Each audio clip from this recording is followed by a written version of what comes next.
Welcome to The Print. And today we have with us author, eminent journalist, Mr. V Sudarshan. Welcome to The Print, sir. Thank And you. Good today, afternoon. good afternoon. And today we have him here to discuss about his book, which has just come out. It's called The Dead End, The Minister, the CBI, and the Murder That Wasn't.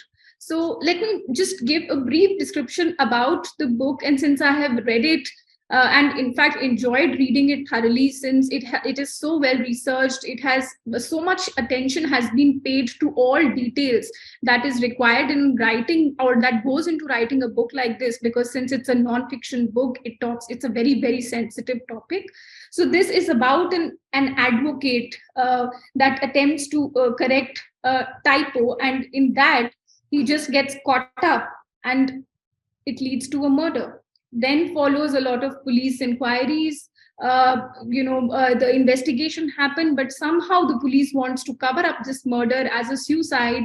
And then steps in one police officer from the CBI. He's an investigating officer who wants to unravel this complete story, and how step by step he goes to really investigate this case and brings out those details that were overlooked by earlier police officers who were investigating this case. And the purpose of it all was to save the home minister of the state, which makes this book and this case so sensitive in nature. So over to you, Mr. Sudarshan, if you could tell us a little about the book. What gave you the idea that this should have been written, that this should be written about, and how did you go about researching about this? Because as I said, that when you read the book, you get to know that so much has gone into it, because you've date by date you have given us what happened in the court, what the postmortem report said, how did the murder happens, witnesses, what they said, all those statements. As a journalist, I can understand that how much must have gone into accessing all those details, that because that information is so relevant to this entire case. So Thank you. I had two or three things going for me. One is that the investigator and I became quite good friends. That's the first point. you are talking about the investigator, For this case, Mr. Raghottaman, Kuppuswamy Raghottaman. the hero of the book. Absolutely. I mean, he is truly a hero. And he also was the investigator for the Rajiv Gandhi assassination. He was the chief investigator. And that happened when the when the trial for this was going on. And he got given that job on the basis of his track record on this case. That was the first point. And secondly, the thing that worked in my favor is that this pertained to a case that is now over 30 years old. In other words, there is enough distance between us and that event. And there is nothing that colors the event anymore. Because all the documents, also, this is the third point that I want to make, was with Raghottaman. He had the court documents, which are also, by the way, available publicly and online. And more importantly, he had the CBI case sheet. He had the CBI depositions. He gave me the material objects that were presented to the court. And because he was able to give me the material objects that are presented to the court, I can tell you what kind of a shirt he was wearing that day. I can tell you what brand of matchsticks he used to smoke, what brand of cigarette, what was the magazines that he was reading that day when he was on the train, and what were the stories in the magazine that possibly caught his interest. So basically, I had the court document. The court documents were the toughest to unravel in terms of making them intelligible, because the justice applies his own mind to the facts that are presented to him, and the justice relates the case, or rather makes the details known from his point of view, and he marshals all the facts that he sees, right, and then he makes a judgment. And you are here critically dependent on the level of the clarity that the judge brings into the objective details. And most of the judgment, the Coimbatore judgment, the trial judgment was very badly written. Uh, uh, it You had to translate that English into normal English. I mean, but as journalists, I think we are used to it. When I began journalism, district correspondents used to write in on postcards, and and their English from the district that they lived in was remarkable. You had to translate that into English in order to make it readable to readers. So it's something like that. So you can imagine the effort it took to unpack it. Right. Once it was unpacked, uh, to absorb the details. Mm. And then I had the help of the investigator. He took me through it. Right. He took me day by day through it. I spent about a month in his house. Every evening I would go, and then I would tape him, and then come back with supplementaries the next day, and I would transcribe it. And those were the days of COVID. So I used to go out for long walks to think of how to present the situation, how to present the scene, because my purpose was to make the story as real as possible, even though it happened in the 80s. And my purpose was to show that even though it happened in the 80s, it is pretty much relevant to this day because nothing has changed in the system. It tells you how the bureaucracy works. It tells you how the police function.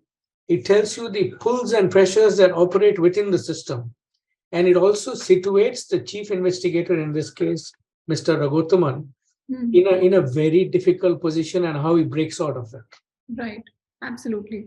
And so that was a challenge. And, to bring those things to life. Right.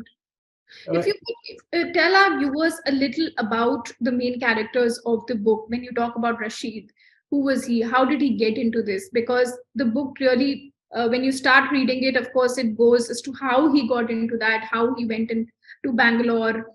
But if you could tell us readers in brief, not divulging out much, because I want them to read the book. Absolutely. So Rashid's story, to put it in a very simple fashion, is that he was at the wrong place at the wrong time. Yes. And when it is often said that when elephants fight, it is an ant which suffers because it gets trampled. And here he got caught in a fight between two prominent people in the Karnataka system, one an educationist and another a minister who was the home minister and who had the police at his command. And so that is it. He was at the wrong place at the wrong time. He got caught. Unfortunate. Right. But when we talk about the efforts the police made really to cover up this entire murder, point by point, what sort of efforts were made to save the high ground police? That is what was the most interesting part in the book, because here the police became the criminal and they tried to plan a perfect murder, right from killing the person to disposing of the body, and then how they created that entire story around that murder. So if you could tell us a little bit about the efforts that the police made in this case. Well, I mean, the first tactic that the police employed in this instance was stonewalling. They stonewalled the judge. They stonewalled the magistrate, Hegde Nagare. And you will see from the persistence of the magistrate how he forces that particular police officer to come and testify. Right. And the way he keeps at it, it shows that there are people within the system who are not bad, who are in fact terrific, and who are heroic in their own ways. And basically, at the end of the book, you get the feeling that the police, what were they doing? They were following instructions. Right. If you're wearing a uniform and if your commander, if your superior tells you to do certain things, you do it. And that is the way they have been brought up in the system. And in this case, that is what happened. All the police were doing was following the orders of their higher-ups. And because Raghuttaman belonged to another cadre, which is from Tamil Nadu, and he's from the CBI, he was effectively blocked. and he enters the scene when the case has gone cold, Right. many months after the event, and Yeah. the case is and he comes into and he wanders into it by accident. There is no grand design. I mean, the CBI has already determined that it is a case of suicide, and they were going to write it as a suicide when Right. something happens and he becomes the investigative officer. From what I know, the first thing he did was he talked to the person who performed the second autopsy, Right. Right. and that person said there is no doubt in our mind at all that it was murder, Right. which is why I have spent 2 chapters on the 2 postmortems, Yes. because they were important and they were the turning point Right. in the way the second investigation moved. And that is what makes you doubt the court itself, that when you have it in front of you, this is not suicide. When you have those injuries listed out in a postmortem report by a doctor who has examined the body, then you can't really ignore the story that the body is telling through those injuries. Also, when I was reading the book, one point I felt was that there is a mention of how Rashid had gone to the media houses in the Indian Express. First, they went. Then the reporter was not very interested in carrying the story. When Rashid was first beaten up by police, so he had gone. And after that, after a few days, he goes missing. And then his body he's not, the court is summoning him, but he's not able to go to the court for an appearance. Then a warrant is issued against him, and his body is then found on the tracks. So how could you not add up these things, even when you talk about the court and say the sitting judge who was looking at the case? So how do you not add these things up? It just it become I mean it's really unbelievable as to how the trial really proceeded in this case. Absolutely. I mean, whether we like it or not, if you look a little more deeper into our own circumstance in which we function, we are actually living in a theater of the absurd. Absolutely. And that's what happens over here. And coincidentally, I was working in the Indian Express when the story broke. And I was not working in Bangalore, I was working in Chennai. But it was on page 1. Right. Because it involved a minister. Because the man named the minister. Yes. Now you look at the backstory to that naming of the minister. He doesn't name him on his own accord. He names him because certain prominent lawyers say that this is what you say in your telegram. Right. So that puts him squarely in the middle of the fight. And that proves to be his undoing. It is very sad, but there it is. And I think the story needed to be written primarily because of the lessons that it holds for reporters like you and me, for lawyers who are starting out in their profession, for police officers who are starting out on their profession. It is not necessary that every police instruction that is given by your superior you need to blindly follow. Right. Even in our newsroom situations, you come up and say why we can't do such a thing for these following reasons. And if your editor or whoever, your boss, is still convinced that it needs to be done, you can always step aside and somebody else can do it. Right. So that choice is there. And maybe that message will go out to police officers. And it's certainly interesting to crime readers in the country. And it's because if you look at Netflix, everything is crime. Everything that is going on is everything. There are lots and lots of police stories in any language that you look at. Right. And so I thought it should be written, even if it is a little old. No, absolutely. It's a great story that needed to be told. Also, if you could tell our viewers some more about this prosecution witness 78, who's the IO, and his entire role in this case, because till the end, he just doesn't give up. And you feel bad towards the end when the acquittal happens. But because, it's he takes it personally, I feel. Uh, one thing is obvious that because he preserved these documents and the way these documents came to me, it came through a police officer, a former DGP of police in Tamil Nadu, one Mr. Anup Jaiswal. Uh, he sent the notes and the monograph that he had written for me to read. And so he had preserved everything. So it tells you, and he preserved a lot of other documents preserved pertaining to other cases also, which shows that I think uniformly there is infirmity in the system. If the case had been successful, why would he preserve the documents? Right. And it was festering somewhere inside him that somewhere some injustice has been done. And I found him to be a very, very down to earth and honest uh, person, and he was getting a very meager pension, and he was living uh, uh, in a part of town and in a circumstance that made me sad, because police officers at that rank, they probably drive an Audi or a Benz because of the uh, opportunities that they get in the system. But no, he had to call a taxi to go somewhere, or I had to personally drive him here and there if he wanted. When I was, and during COVID, he was sweeping his own house. He was swabbing his own house. He was making his own meals, and we were not grand meals, but and I was very much taken up by the missionary zeal he had, and I hope some of it rubs off in the book. And one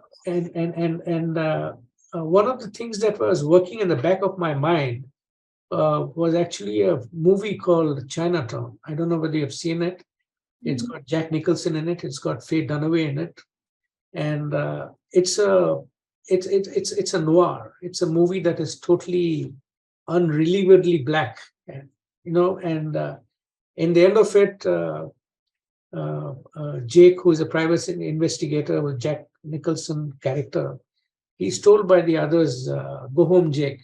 Forget it. This is Chinatown." That's the last lines in the movie. And I wanted to recreate an equivalent to this book, and which is why you have that conversation between the constables and Raghutaman, because it brings out something much more powerful than if I had written another 200 words, it won't have happened. Absolutely. Absolutely. So, if you could shed some light on the arrest of the Home Minister and his conversation with the IO. I just found it very fascinating, that part in the book where there's a conversation going on between the two. Now, he's a CBI officer, but he's still, say, an officer, and he is going to arrest the Home Minister of a state who's a powerful man. Just to get a warrant against him was such a difficult task, and then going to arrest the man. So, if you could just give some shed some light on that. That is part of the absurd drama. Arrest is only a formality. Yeah. The questioning is a further formality. Right. And it had to be done. The DIG comes in for Hyderabad, his superior comes in for Hyderabad for that arrest. And the Home Minister was very blunt and forthright when he said what he said to the. I don't want to give the game away by telling what he said, but I found it a darkly comic situation, and the Home Minister makes I think 3 appearances in the book. He makes 3 appearances in the book, and each one is more absurd than the other. And part of the reason they are absurd is because they are also real. You don't believe that this can happen in real life, but it happened. Right. You think that this will happen only in the movies, but no, it happened in real life. And you can see by the way the process turns, the case turns, where I have cataloged each and every step of the way the case crumbles. It tells you it implies what could have gone on behind the scenes. Right. Anybody who knows how it works would be able to understand what would have happened, in fact, by just reading through those lines that you've written.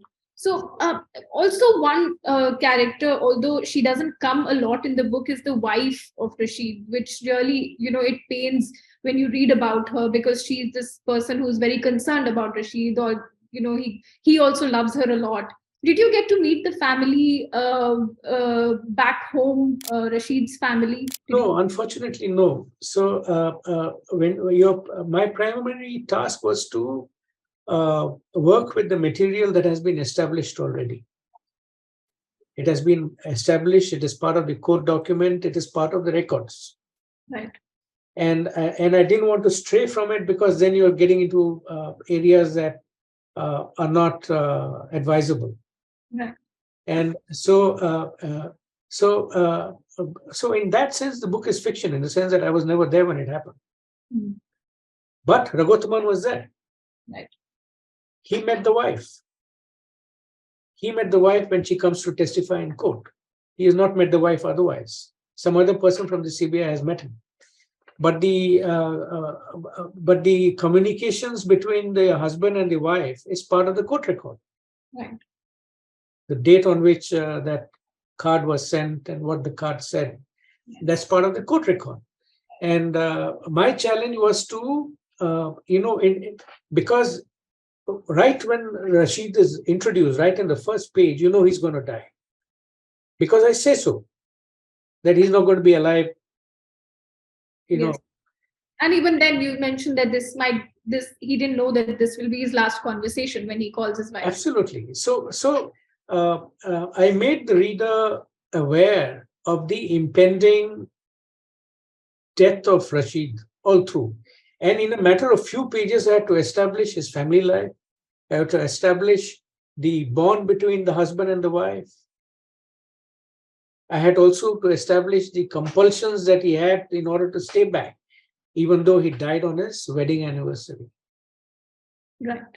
And so to bring out the emotions and the underlying relationship in a few pages, that was a bit of a challenge. But I think that greeting card did it. Yeah. And what was Mr. Raghuttaman's reaction after reading the book? There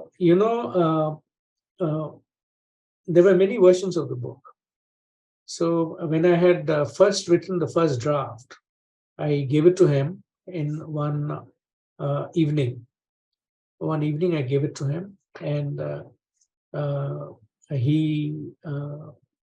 when I went to meet him the next evening, he was sitting in front of the manuscript, and when he saw me, he began to cry, because it must have brought it all back to him.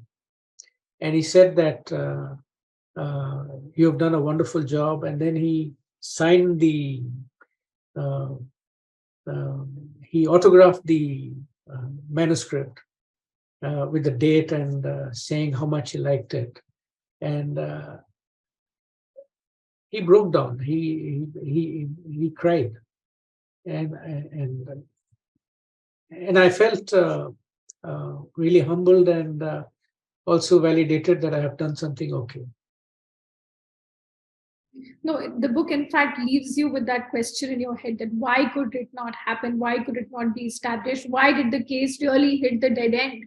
That you've also named your book Dead End. But I was also wondering, why did the CBI never went into appeal with this? That is simple. The CBI's interest in a case waxes and wanes as per the government in the center. The government had changed. And in fact, the next government had accepted the invitation to inaugurate the college over which there was a fight. I mean, that's a twist of irony. Right.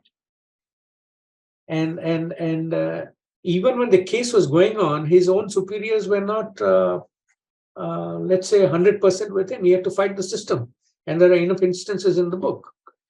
And I think that by the time